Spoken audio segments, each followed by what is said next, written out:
السلام عليكم ورحمة الله وبركاته.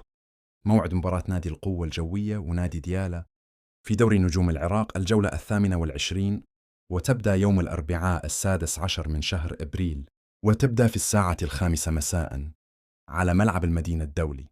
المواجهات المباشرة بين الناديين: نادي الجوية لا شيء، نادي ديالا لا شيء، وتعادل واحد بين الناديين. ويقع نادي القوة الجوية في ترتيب دوري نجوم العراق في المركز الخامس برصيد 44 نقطة، ويقع نادي ديالا في ترتيب دوري نجوم العراق في المركز التاسع عشر برصيد 18 نقطة. وستنقل المباراة على قناة العراقية الرياضية وقناة الكأس، ويحدد معلق المباراة لاحقاً. ولا تنسى الاشتراك في القناة ليصلك كل جديد.